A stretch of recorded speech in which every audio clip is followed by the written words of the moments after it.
आश्रम वर्तमान जनपद बिजनौर के मंडावर में मालिन नदी के समीप वन क्षेत्र में स्थित था।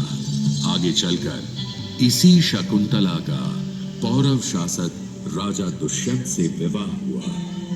ऋषि कण्व के आश्रम में ही दोनों के पुत्र भारत का जन्म हुआ। भारत, चक्रवर्ती सम्राट भारत, जिनके नाम पर हमारा देश भारत वर्ष कहलाया।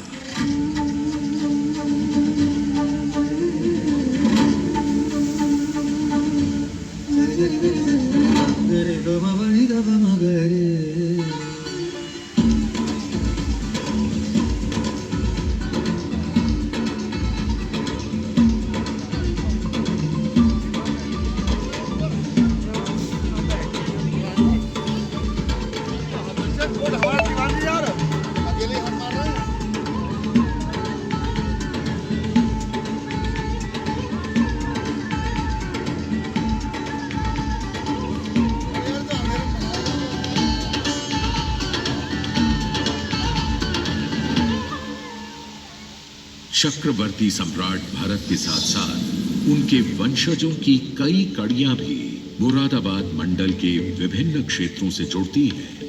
ये संभव है कि पांडवों और कौरवों के गुरु द्रोणाचार्य का आश्रम एवं शिक्षालय जनपद बिजनौर में चांदपुर के पास सैनद्वार जगह पर स्थित था। यहाँ एक जलाशय भी है जिसे गुरुकुल का द्वार माना जाता है। यहीं गंगा नदी के तट पर और बिजनौर जनपद में ही महात्मा विदुर का आश्रम या कहें विदुर कुटी भी स्थित थी। कहा जाता है कि महात्मा विदुर ने महाभारत युद्ध के उपरांत विधवा स्त्रियों को अपने आश्रम के समीप दारानगर में बसाया था। दारानगर अर्थात स्त्रियों का नगर। मान्यताओं के अनुसार कुरुक्षेत्र के महायुद्ध में वीर गति को प्राप्त हुए योद्धाओं की आत्मा की शांति के लिए स्वयं श्री कृष्ण ने पांडवों के साथ गंगा नदी में दीपदान किया था, जो वर्तमान जनपद अमरोहा का तिगरी धाम है। ये वही तिगरी धाम है जिसकी मुख्य गाथा श्रवण कुमार से भी जुड़ती है। कहते हैं कि जब श्रवण कुमार अपने माता पिता के साथ यहाँ आए थे तो उनके दर्शन करने हेतु असंख्य लोग भी यहाँ आए और तभी से एक मेले की परंपरा ने जन्म लिया।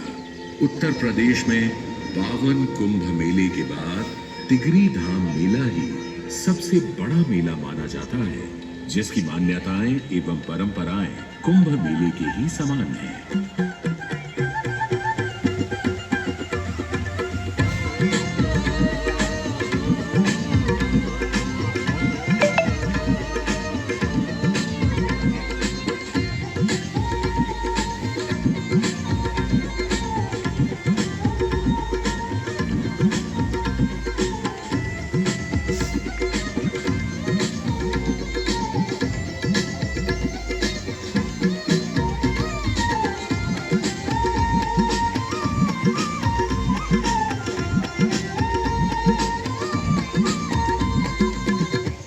चौथी शताब्दी के लगभग मध्य से आरंभ कर 2 शताब्दियों तक मुरादाबाद क्षेत्र गुप्त साम्राज्य की अहिच्छत्र भुक्ति का भाग रहा।